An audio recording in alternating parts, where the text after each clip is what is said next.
On va revoir ici la question 2 de l'exercice du Liban 2015, l'exercice 3, dans lequel il fallait conjecturer, selon les valeurs prises par le réel strictement positif m, le nombre de points d'intersection de la courbe c, qui était la courbe de la fonction exponentielle, et de la droite dm d'équation y égale mx. Donc on va aller dans classeur courant par exemple, surtout pas dans Scratchpad. On peut aussi faire un nouveau classeur. Donc là, j'ai effectivement travaillé sur cette page où j'ai juste défini la fonction x, mais enfin on peut recommencer à 0 en cliquant sur Doc, puis Insertion et choisir Activité. Ici, on va directement ajouter Application graphique. Donc il nous propose de représenter graphiquement une fonction dont on va rentrer l'expression. Ici, c'est e puissance x, car c'était la fonction x qu'on étudiait dans cet exercice 3 du Liban. Voilà, on va cacher l'étiquette, on va la masquer. Donc avec sa souris, on se rapproche de l'étiquette. Puis on va faire un clic droit. Le clic droit, c'est contrôle menu. Et on va choisir masquer. Voilà. On a une belle courbe exponentielle. On va maintenant représenter graphiquement la droite d'équation y égale mx. On va rappeler le petit bandeau d'édition de fonctions en appuyant sur Tab. Et on va choisir m fois x. Alors là, c'est pas anodin. Il faut vraiment écrire m fois x. Car si on écrit mx, il va comprendre que f2 de x est en fait associé à mx, la variable qui s'appelle mx, et non pas du tout la variable m multipliée par la variable x.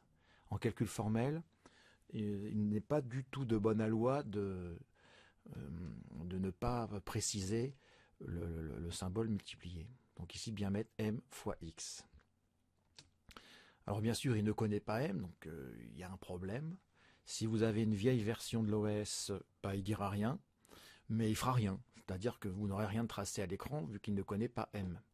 Si vous avez une version plus récente, donc en fait je crois que ça doit être l'avant-dernière ou la dernière version, il va vous proposer de créer un curseur donc pour la variable m, donc on est OK.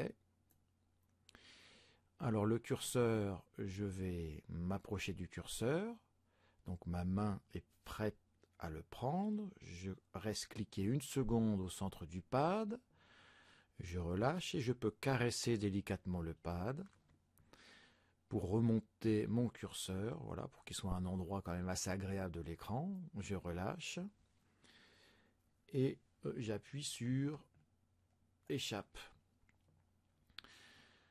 pour arrêter de sélectionner donc ce curseur.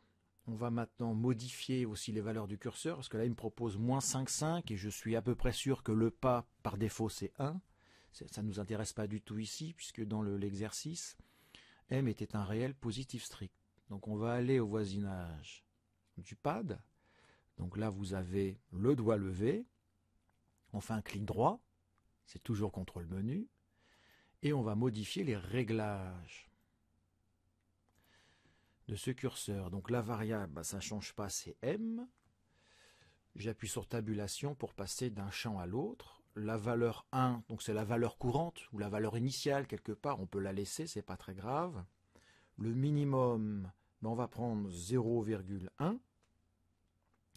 Le maximum 5, ça convient largement, mais on peut mettre 10. On rappuie sur Tab. L'incrément automatique, j'aime pas trop, j'aime bien contrôler les choses. J'aurai un incrément de 0,1 en 0,1, c'est pas mal. Et après, soit vous continuez à cliquer sur Tab jusqu'à avoir le bouton OK qui sélectionne, soit on clique sur OK directement. Maintenant, on va aller au voisinage du curseur et effectivement, on appuie dessus, on reste cliqué dessus une seconde pour que la main prenne le curseur et on va déplacer délicatement. Avec les flèches de direction, ça devrait suffire. Donc les différentes valeurs de m. Donc on remarque ici que pour ces valeurs de m, il n'y a pas d'intersection entre la courbe de notre fonction x et la droite d'équation y égale mx. mais qu'a priori, peut-être pas pour 2,6, mais a priori pour 2,7, voire 2,8, il y a une intersection. En fait, si on se rappelle de la question 1, la valeur qui sera une valeur charnière, ce sera la valeur qui correspondra à m égale E, 2,71828 en fait, où on a effectivement la droite rouge est tangente à la courbe représentant la fonction exp, qui sera donc cette tangente au point d'abscisse 1, comme on l'a vu dans la question 1. Donc avant E, pas d'intersection. En E, une intersection unique. Et après E, on voit ici effectivement très clairement qu'il y a deux points d'intersection. Quand on continue à augmenter, on pourrait penser qu'il n'y a qu'un point d'intersection. C'est mal de penser ça, puisqu'en fait, la courbe exponentielle croît beaucoup plus vite que n'importe quelle fonction linéaire et même n'importe quelle fonction polynomiale. Donc il faudrait un petit peu descendre notre repère. Donc pour ça, on clique dans le blanc et on descend notre repère. Voilà, on le translate.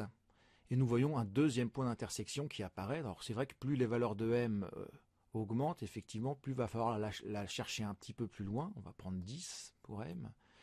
Donc pour ça, on va faire un zoom arrière, ou bien changer les y max. On peut changer les y max facilement, donc on s'approche de la valeur de y max avec son curseur. Il nous met texte. Effectivement, c'est un texte. On clique une fois.